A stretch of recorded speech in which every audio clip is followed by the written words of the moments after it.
The state of R&B, in your opinion, is what? It's bad. It's really bad. Whose fault is it? It's our fault, really, because you know, in the 90s it was amazing because we were doing something different and everybody was doing their own version of it, and it just had so many colors and so many textures to it, and we were pushing it forward, and we were, you know, pushing the limits of creativity. Everybody was trying something different, and we got away from that, and so now it's like it all sounds the same. You know, we kind of got trapped in that. Well, first of all, hip hop had a huge impact on it, and it kind of killed it, because before that, you know, you had to have some real music to support these great vocalists, you know, and you had to have great chord progressions and changes and arrangements and all this stuff. When it came to people just singing over a beat, it was like, oh, anybody can do that now. So it kind of just killed the musicality of it. It made all the producers start thinking, well, we don't have to put music on it. We can just make a hot hip-hop track and we'll put some vocals on top of it. So it was great when it came out. You know, it was innovative, but it kind of killed, you know, R&B. That, and then the lyrical content that, you know, that they were putting on top of it also kind of killed it. So the only way we can fix this is we have to get back to playing instruments. We have to get back to real musicality. We have to mix some of the old with the new.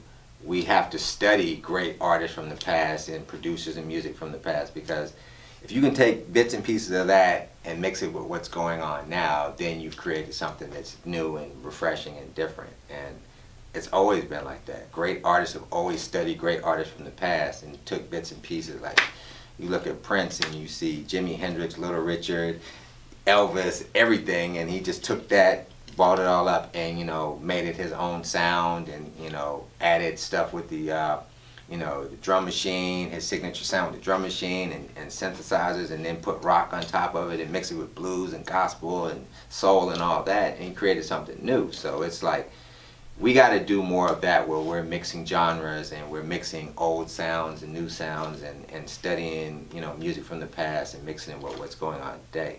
That's the only way we can fix this, because they're like 2 seconds from like moving us out of here. Like, when you look at you know, the black music departments, they're like this big now at the labels, and it's because they feel like black music can't sell.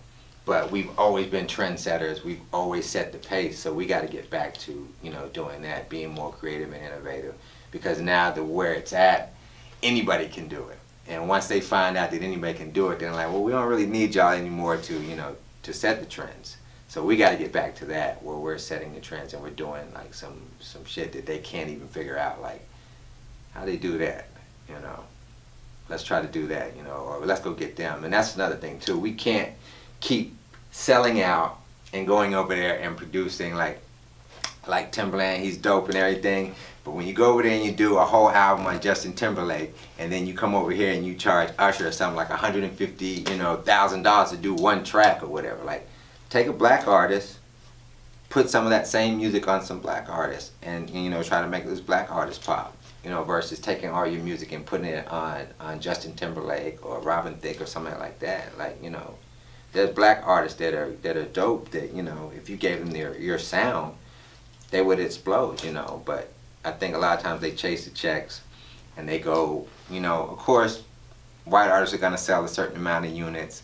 So I understand from a business aspect what he's doing, but, you know, I don't think Timberland is in need of money to that degree where you can't take a black artist and do that. Like, to me, when he first started working with Genuine had the potential to be a huge pop artist. Pony was like a crossover record, you know. So he had an artist that was marketable, had pop appeal. He could have put his sound on Genuine and, you know, blew him up. He could have did that with, you know, a couple of different artists, but, you know, I think we get caught up with, you know, chasing the dollar, and we don't realize, like, we could be great if we put our music, you know, on our own artists and try to blow them up also too.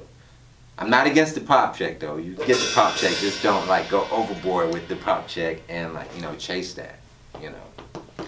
Well, that's interesting because you know, this has been a topic a lot of people have been talking about. I was talking to Isaac Hayes III recently, and you know, we talked about it, and he was just like, yeah, we're there, we're just doing the music, we're not the front guy. Yeah. And I would even be curious, and we should ask Timbaland, you know, is it him not going to a black artist saying, let's create this amazing R&B album, or is it even the label saying, you know, we know Justin Timberlake can sell R&B. I don't know if a black artist can sell R&B. It might be the same thing. It might be, I mean, it might be a mixture of the two, you know, but I know, and I know new artists that he's signing, and most of them are white artists, because he knows the potential of what that can do for sales. But, I mean, we got the biggest selling artist of all time. He was black.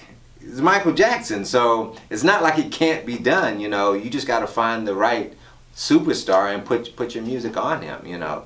I think Usher was next up to be that, you know, because the Confessions album was crazy. So right after that, it should have been, you know, the top producers, you know, putting their music on him, you know, and putting him out there, because he could have been that, you know. But, you know, I think you're right. I think it's a little mixture of both.